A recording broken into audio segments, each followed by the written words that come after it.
오늘도 찾아주셔서 감사드리고 바로 사연 읽어보도록 하겠습니다. 안녕하세요.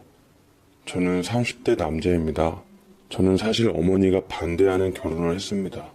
저희 집은 부모님께서 다 서울대를 나오시고 누나와 저도 다 서울대를 졸업했습니다. 아버지와 어머니는 타고난 집안의 자본금과 능력으로 사업적 기질을 발휘하셨고 저희 남매는 여유 있었던 집안이라 한 번도 돈에 대해서 아쉽거나 쪼들린 적이 없었어요. 주변에서도 크게 어려운 사람들을 못 봐서 힘들게 사는 사람들과는 직접적인 인연이 닿질 않아 어디 먼 나라 이웃나라의 이야기려니 하며 살았습니다. 대신 가진 자로서 노블리스 오블리제라는 말을 실천하기 위해 뒤에서 금전적으로 많은 후원을 했더랬죠. 아버지가 말씀하시길 이건 우리처럼 있는 자가 당연히 베풀어야 할 덕목이다.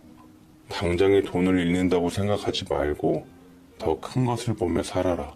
라는 말씀을 하셨는데 제 귀에는 단지 어려운 사람들이 힘들게 사는 게 가슴 아파 돕는 것이 아니라 사회적으로 뭔가 생색을 내거나 좋은 이미지를 구축하기 위해 주기적으로 기부활동을 하는 것처럼 보였습니다. 하지만 이런들 어떠하며 저런들 어떠할까요? 어쨌든 아버지가 많은 기부활동을 함으로써 사회적인 인식도 좋고 기부를 받는 사람들도 좋았습니다. 석사 논문을 마치고 대학원 졸업을 앞둔 저는 전국적으로 자전거 여행을 떠났는데 그때 처음으로 온팡지게 고생을 해봤어요.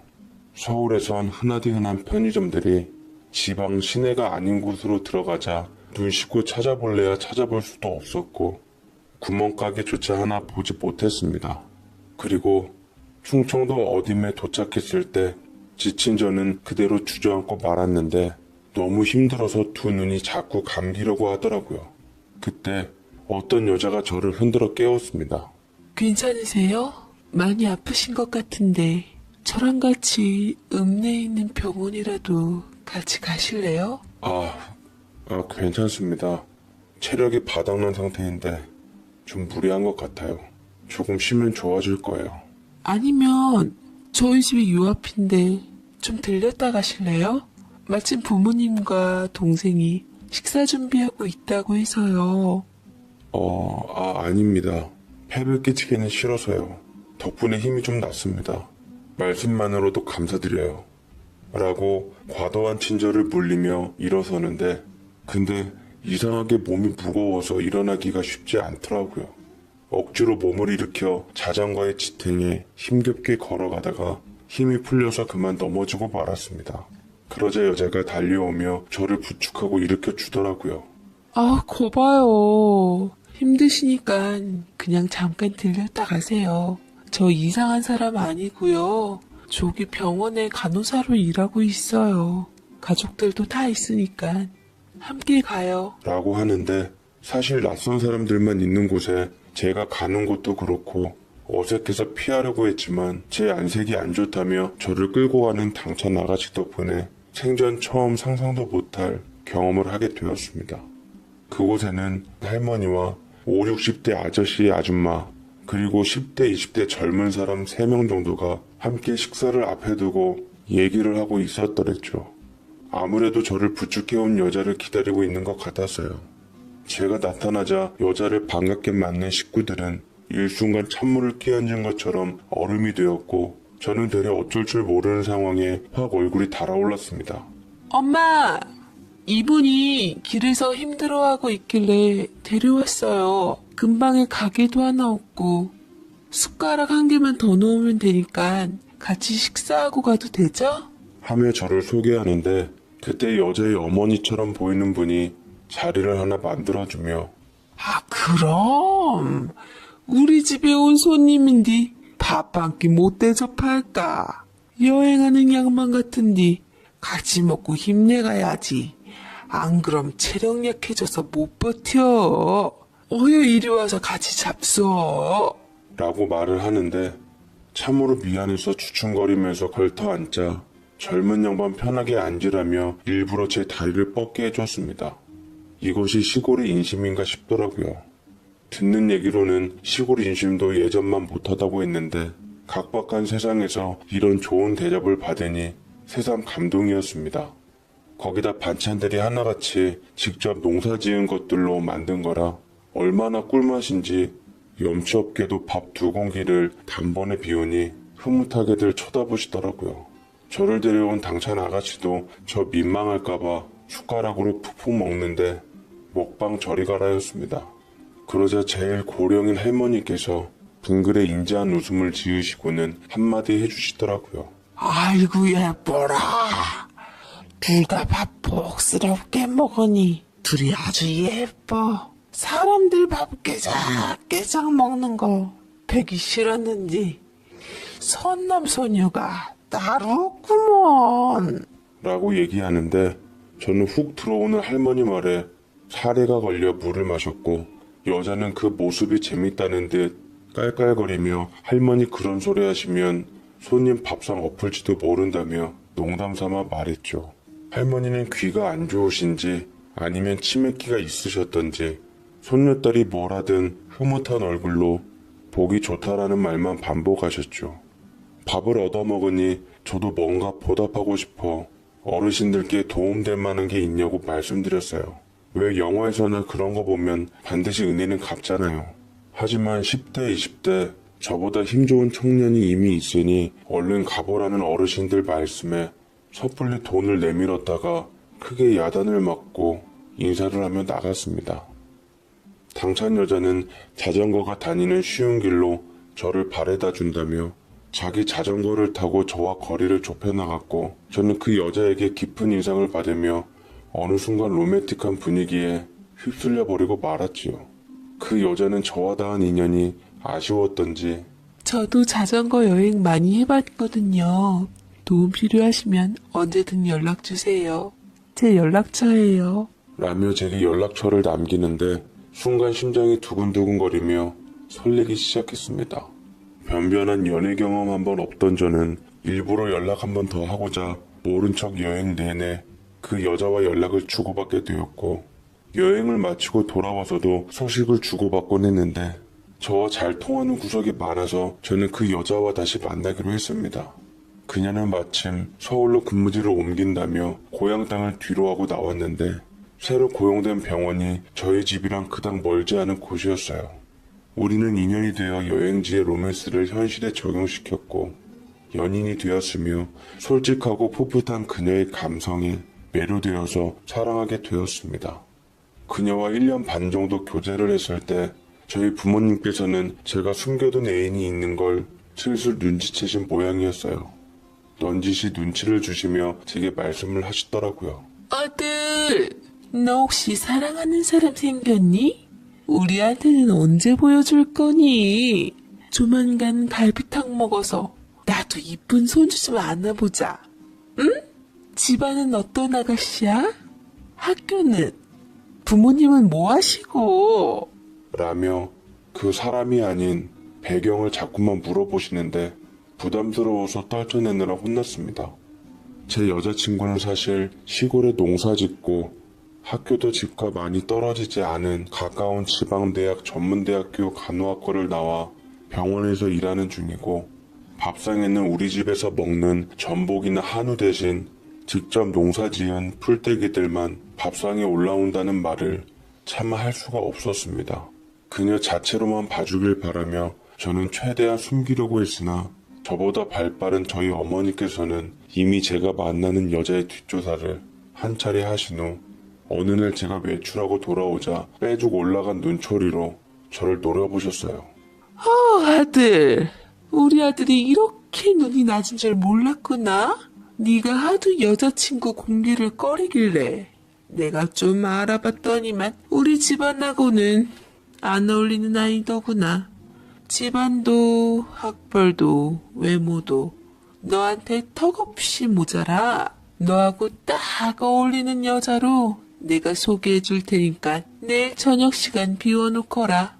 제대로 된 여자가 누구인지 엄마가 보여주마. 우리 엄마 언제 이렇게 발빠르게 조사하셨대? 좋아요. 저녁 시간 비우는 게 뭐 어려운 일이라고. 어디 저랑 어울리는 여자 한번 봐요.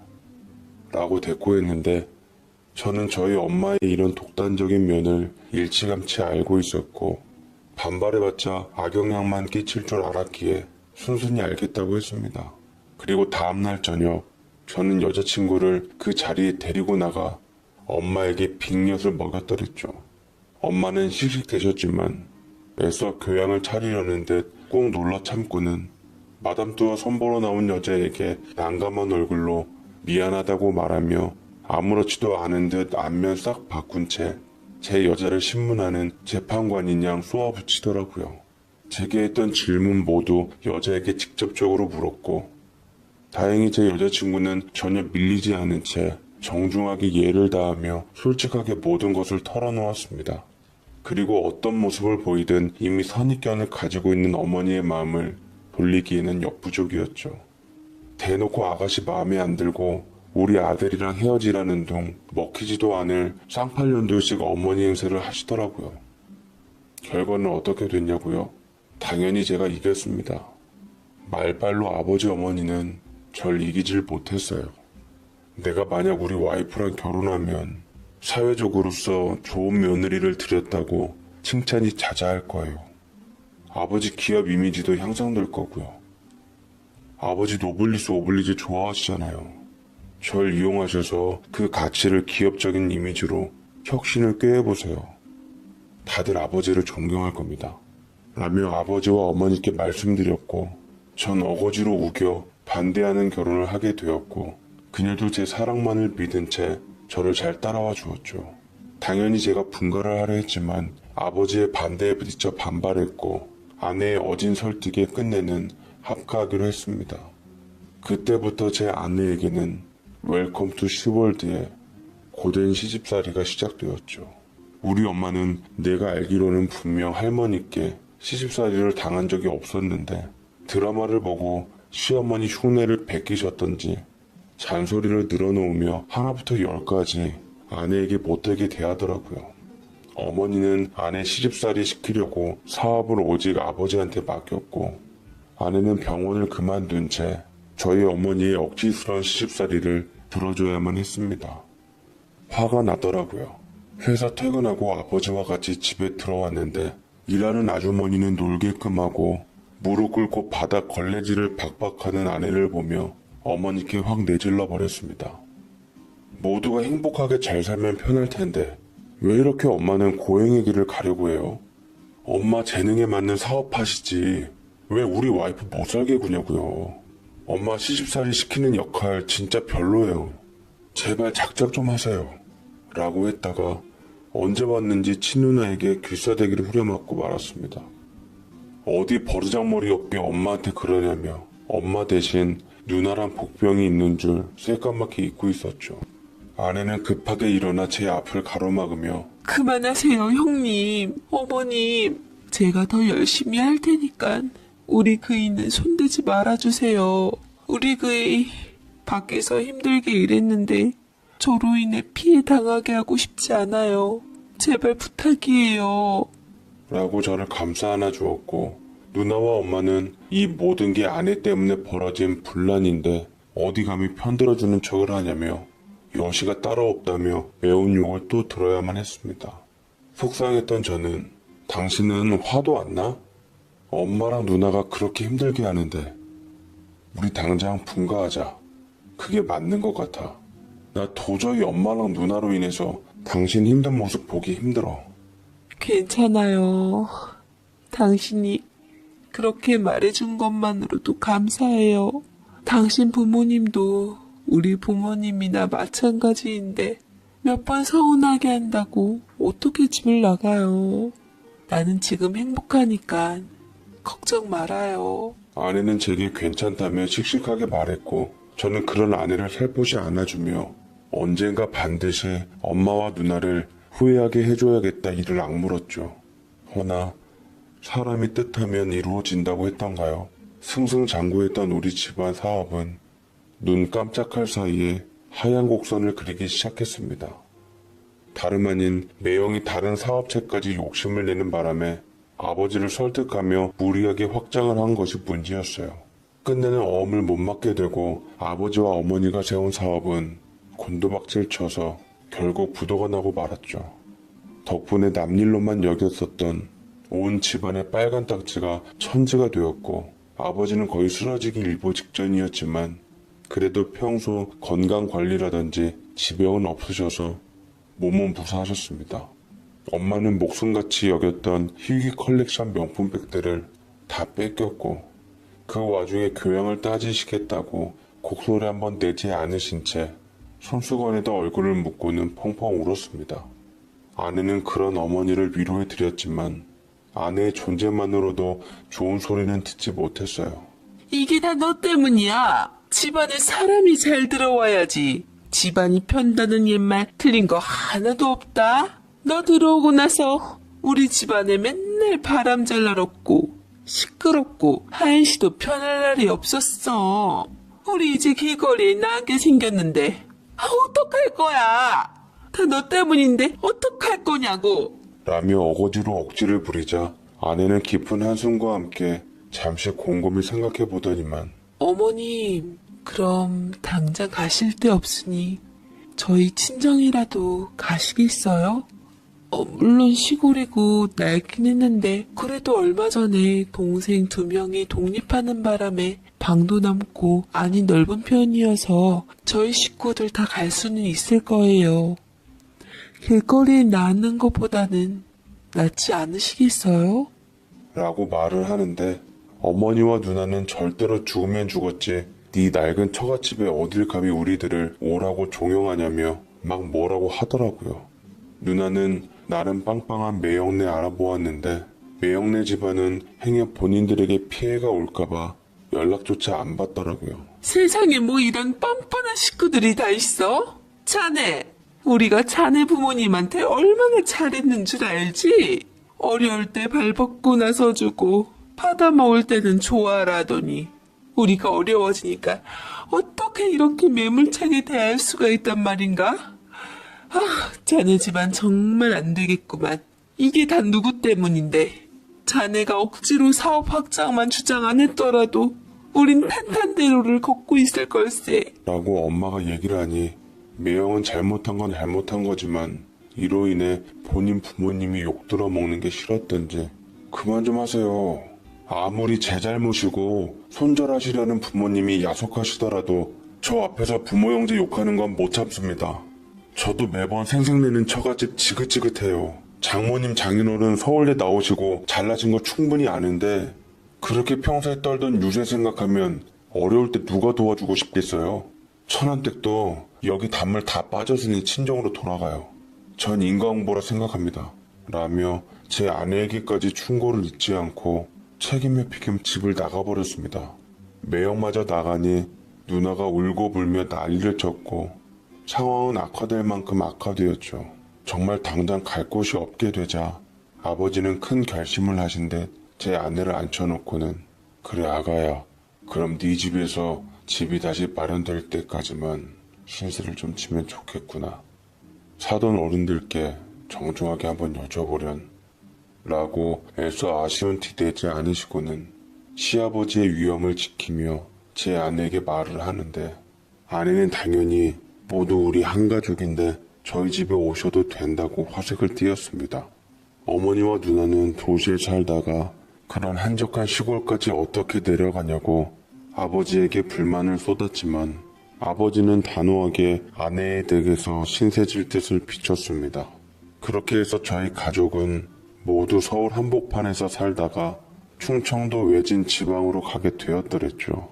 이리저리 둘러봐도 논밭이었고 편의시설 하나 없는 시골도 그런 시골이 없었습니다.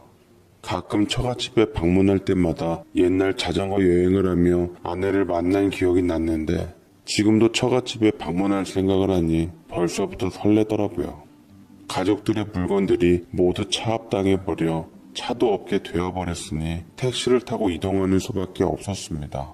택시 기사마저 주소를 받고는 절레절레 내비쳤는데 아내가 다행히 택시 요금으로 쇼부를 봐서 처갓집까지 가게 되었습니다. 목적지에 도착하자마자 황량한 모양새에 저희 부모님은 입을 다물지를 못했습니다. 도심에서만 살고 있었던 부모님께 무척이나 충격적인 것 같아 보였어요. 올 설에 왔을 때도 낡아 있었는데 그 사이 뭐가 더 문제가 생겼던지 무너지기 일보 직전이라 리모델링이 시급한 여건이었습니다. 밤에 보니 더 을씨년스러운 분위기에 누나와 엄마는 절대로 못 들어가겠다고 버티고 아버지는 그런 누나와 엄마를 모른 척한 채 심호흡을 하고 저와 아내와 같이 안으로 들어갔습니다. 엄마, 시댁 어르신들과 같이 왔어요. 좀 나와보세요. 천천히 문이 열리며 처갓집 어른들이 밖으로 나오셨고 그곳에서 장인어른은 어정쩡하게 서 있는 저희 아버지와 인사를 했습니다. 어서 오셔요. 누추하지만 계시는 동안은 마음 편히 계시다 가셔요. 우리 딸이 쓰던 방은 월세를 줘서 방이 2칸이 남았는데 한 팀은 거실에서 주무셔야 할 것 같아요. 아버지는 감사하다며 야윈 얼굴로 정중하게 인사를 했습니다. 그러자 어쩔 수 없이 뒤따라온 누나와 엄마가 한마디 하더라고요. 아니, 뭘 그렇게 사돈내끼 쩔쩔매요? 아, 좋은 집에서 머물다 가는 것도 아닌데 세상에 창고도 이것보다는 깨끗하고 덜 후지겠어요. 사람 사는 집 이게 뭐예요? 아, 구리구리한 냄새도 나고. 아니, 뭐 이거 폐가도 아니고 귀신 나올 것 같네 정말. 소 키우는 냄새가 역하다는 듯 구역질을 해대는 엄마와 누나 앞에서 아버지는 그만 좀 하라는 듯 눈을 날카롭게 흘겼고 장인어른은 얼굴이 쎄해지며 혀를 끌끌 차시고는 들어가셨습니다. 장모님께서 이불 몇 채를 방이랑 거실에까지 두시는데 이부자리를 펴는 장모님에 반해 손가락 하나 까딱 안 하는 양반들을 보며 경고성 메시지를 남기더라고요. 알사돈이랑 사돈처녀 자고로 어른이 되었음 자기 일은 스스로 하는 거예요. 서울대식이나 나왔다면서요. 서울대에선 6살짜리 아이도 하는 그런 기본적인 것도 안 가르쳐주남요? 우리더러 무식하다, 못 배워먹었다, 어쩐다 했었으면서 정작 본인들은 기본조차 모르네요. 장모님은 가슴에 맺힌 게 많은 듯 조금조금 말씀하시는데 엄마와 누나는 기가 막히다는 듯 그 앞에다 따따붙다 말을 하려 했지만 아버지에 의해 가로막혔습니다. 아내는 조마조마한 마음으로 양가 두 어른들의 팽팽한 기싸움을 보았고 저는 그런 아내에게 다 잘 될 거라며 다독여줬죠. 처갓집에서 하루가 지나고 살아있는 닭의 생생한 알람 소리가 울리자 누나와 엄마는 기분 나쁘게 아침을 맞이한 것 같았습니다. 부지런한 처갓집 식구들은 농사일을 위해 일찍 아침 밥상을 차렸는데 차려나온 풀떼기 반찬에 누나가 볼멘 소리를 했죠. 크로와상이나 원두커피가 없냐는 말에 대꾸조차 안 한 채 배가 불렀다면서 드시고 싶지 않으면 안 드셔도 된다고 시큰둥했습니다. 반면 아버지는 맛있게 드셨어요. 아버지 고향은 서울이었지만 할아버지 고향 역시 충청도였거든요. 싱싱한 쌈채소에 고추를 직접 담근 견과류 쌈장에 푹 찍어 아삭아삭 깨물어 드시고 된장찌개도 허겁지겁 드시다시피 하는데 엄마는 아버지한테 무슨 걸신 들린 사람처럼 먹냐고 한 소리 하더라고요. 아버지는 식사를 만족스럽게 마친 후 처갓집 식구들에게 감사하다는 인사를 했습니다. 너무 맛있네요. 자주 가는 고급 한정식 집이 있는데 그곳에 비할 바가 아닙니다. 직접 담근 장에다가 참 맛있게 먹었습니다. 안 사던 어른 음식 솜씨가 좋으시네요. 라며 장모님을 치켜 세워줬는데 장모님은 여전히 무뚝뚝한 얼굴로 건조하게 아버지에게 들은 채도 하질 않더라고요. 그렇게 며칠간 불편한 생활을 이어갔는데 저와 아버지는 눈치가 보여 어떻게든 집안일이며 눈치 봐가며 가축들 먹이주는 거나 뒤처리하는 거나 집안 청소를 하는 등 뭔가 보탬이 되려고 노력했지만 누나와 엄마는 아직 정신을 못 차린 듯 이리저리 평가질만 하고 있었더랬죠. 아직도 사모님인 줄 알고서 사모님 행세를 하던 엄마와 누나는 기어코 장모님께 쓴 잔소리를 듣고야 말았습니다. 장모님은 엄마와 누나가 꼴불견이었던지 농사에 필요한 도구들을 그 앞에 확 내던졌습니다. 밥 맛있게 자셨음. 이제부터 농사일에도 좀 도우셔요. 사람이 밥값을 하셔야죠. 서울대 나왔으니까 그 정도 상식은 있죠. 마침 손이 좀 모자라던 찰나에 사람 좀 불러다 쓰려고 했는데 잘 됐네요. 내 우리 바깥 양반이랑 편한 옷 내어줄 테니 같이 땀 한번 흘러봐요. 라고 말하는데 아버지는 재밌다는데 도탕하게 웃으며 당연히 그러겠노라고 나갈 준비를 했고, 엄마와 누나는 그런 일을 어떻게 하냐며 버티다가 아버지가 바깥 못하면 돌아가라는 말에 끝내 농사일을 준비해야만 했습니다. 저희 가족이지만 왠지 꼬시더라고요. 아버지에게 속으로 파이팅 외쳤고 저도 아내와 나갈 준비를 했습니다. 농사일을 하는데 허리도 아프고 온몸이 쑤시기는 했어요. 엄마와 누나는 이미 넉다운 된 지 오래됐고요.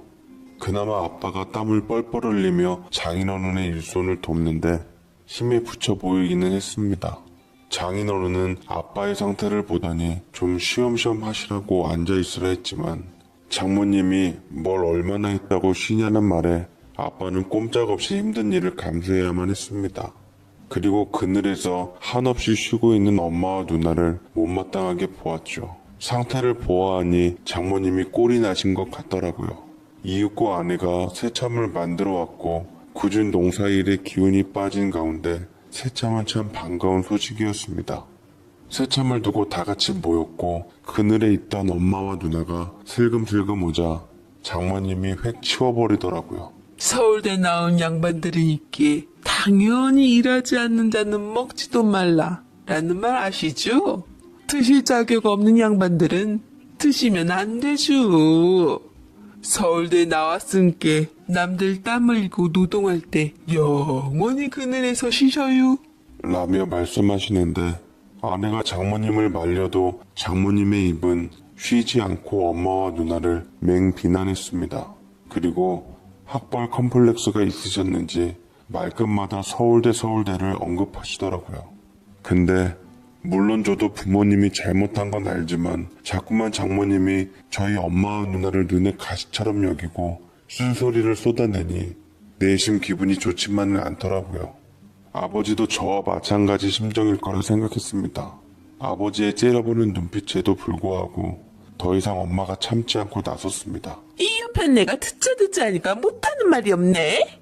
우리가 서울대 나온 게 뭐? 어쩌라고 자꾸 매끈마다 서울대 타령이에요? 송충이는 솔잎을 먹고 살아야 한단 말 아시죠? 우리는 태어날 때부터 이런 일 해본 적도 없고 해보지도 않아서 손에 익숙치 않아요. 괜히 우리가 나서서 농사일에 피해볼까봐 나름 생각해서 피해줬던 건데 깊은 속내도 모르면서 함부로 막말을 해요? 아, 참, 이래서 못 배운 사람들하고는 상종을 말아야 한다니까? 뭐예요? 그리 잘 배우심, 왜 사업을 말아먹는데요? 대놓고 이리 사돈을 무시하는디, 서울대 안 나온 우리 딸은 얼마나 무시한겨? 못된 예편네 같으니, 우리 딸이 그 집 가서 오만 가지 생고생하는 거, 내가 몰라서 모른 척 하는 게 아니어요. 딸 보고 꾹 눌러 참은 애미 심정이 어떤 줄이나 알아요? 서울대 나온 양반이라 배운 만큼 우리랑 뭔가 다를 줄 알았더니만 우리보다 더 못한 짓거리를 하고 있지 않소? 뭐예요? 지금 어디다 우리를 비교를 해? 아, 진짜 수준 안 맞아서 못 살겠네. 가만히 있음 중간이라도 가지. 야, 아들, 너 이런 소리 듣고도 지금 여기서 사위 노릇하고 싶니? 당장 집에 가자. 뭐 이런 집안이 다 있어? 갈 집은 있으시대요? 그럼 나가시던지요. 지도 여기서 옥잡복잡하게 사돈네랑 불편하게 얽히며 살고 싶지 않네요. 이 여자가 정말... 아이 못 다물어? 엄마 말이 끝나자마자 무섭게 아버지는 호통을 쳤고 엄마는 깜짝 놀랐는지 엉엉 소리내어 울면서 이렇게는 못 산다며 당장 나가겠다고 했습니다. 누나는 아빠에게 원망 섞인 소리를 퍼부으며 엄마를 뒤따라 나섰고 아빠는 그 모습을 보며 자리에 털썩 주저앉았습니다.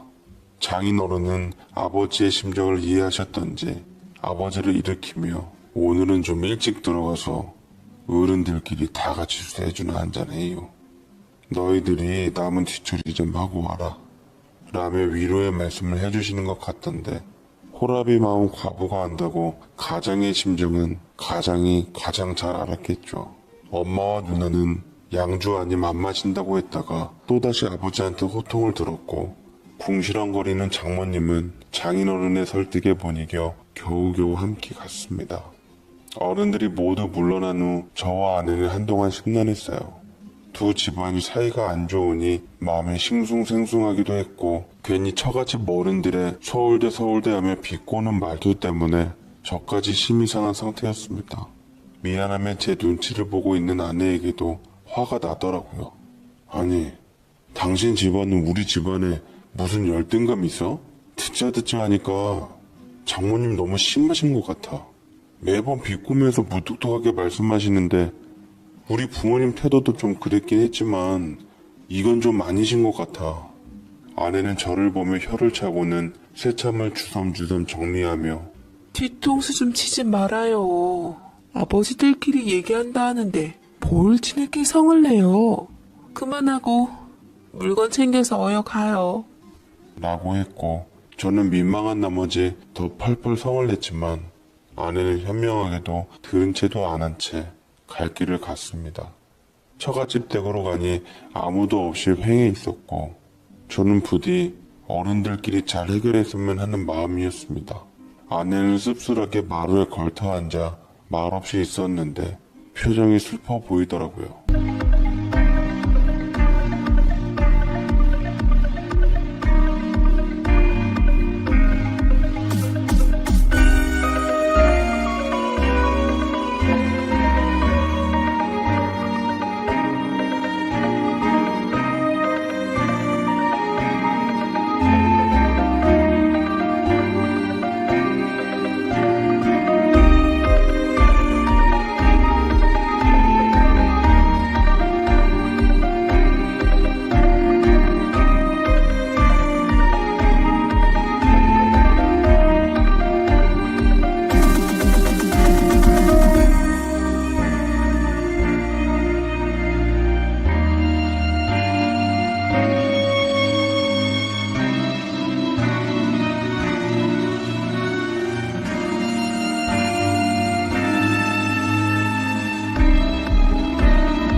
그리고 그날 밤 어른들은 다 같이 고주망태가 되어서 마루에 옹기종기 모였습니다.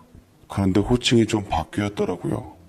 장인 어른은 저희 아버지에게 형님이란 호칭을 썼고 어머니와 장모님은 서로 이름을 불렀습니다. 사돈이고 호칭이 뭐 그리 중요해요.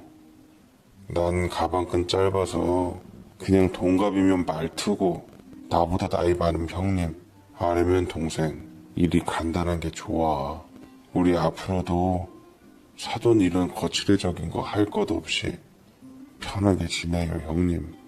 아, 좋지, 동생.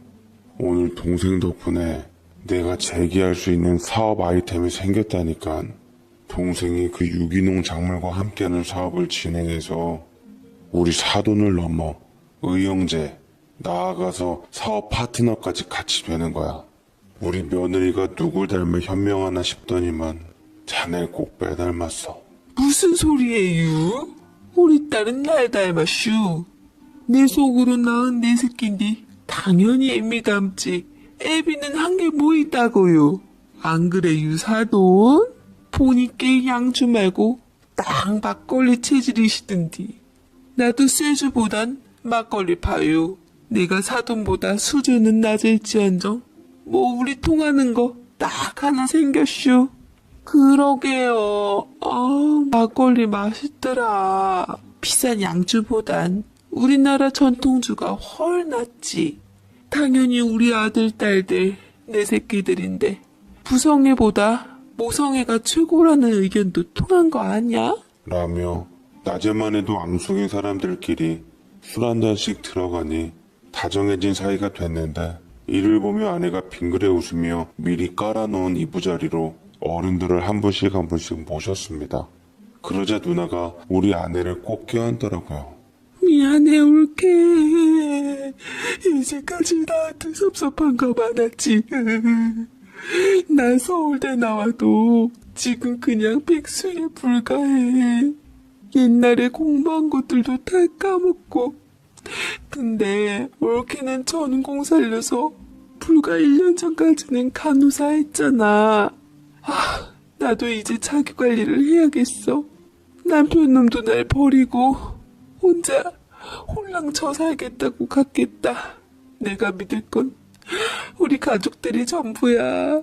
라며 매형을 욕했고 아내는 술기운이라고 해도 이런 식으로 다가오는 시누이가 싫지 않았던지 토닥이며 이부자리에 뉘었습니다. 그날 밤 유독 밝은 보름달을 보며 아내는 결혼식 후 가장 따뜻하고 아름다운 웃음을 지었고 저는 그 이후에 양가 어른들의 보다 친숙하고 잘 다진 사이를 확인하게 되었습니다. 아버지는 한 차례 위기를 겪은 후 절망적으로 살았는데 장인 어른과의 동업으로 다시 사업으로서 회생을 하게 되었습니다. 투자금과 자본금도 그놈의 서울대 하나 믿고 장인 어른은 모두 투자해 주셨습니다. 허튼 데 쓰지 않고 작게나마 유기농 관련 농작물을 파는 걸 시작으로 장모님과 엄마와 합심해서 메뉴 개발을 해서 마침내 식당을 차리게 되는 양가 어른들의 사업 프로젝트가 열렸죠. 결과는 정말 대만족 대성공이었습니다. 아버지는 수익이 나자마자 장인 어른의 돈부터 갚았고 장인 어른은 농사꾼 사업가가 되어 아버지의 사업을 돈독히 서포트를 해주었습니다.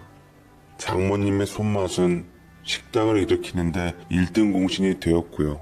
엄마는 카운터를 맡으며 서울대 졸업장을 식당 한가운데 걸어놨는데 와 근데 신기한 게 서울대빨이 있었는지 식당에 일하시는 사장님들 다 엘리트라는 소문이 나서 저희는 이것마저 이용해 우리 음식을 먹으면 뇌 발달에 좋다며 브레인 식당으로 이름을 떨치게 되었죠. 그렇게 몇 년 동안 양가 부모님들은 식당을 운영하시게 되었고 아버지는 장인어른네 집을 리모델링을 한 후 멋진 전원주택으로 거듭나게 만들었어요. 땅이 넓은 상태로 저택을 지으니 서울 대저택들 하나 부럽지 않았습니다. 서울을 강조하시던 엄마 역시 맑은 공기에 취해 시골 생활에 만족하는 듯 했고 이제는 땅에서 뭔가 먼저 심고 가꾸는 게 취미가 되었네요.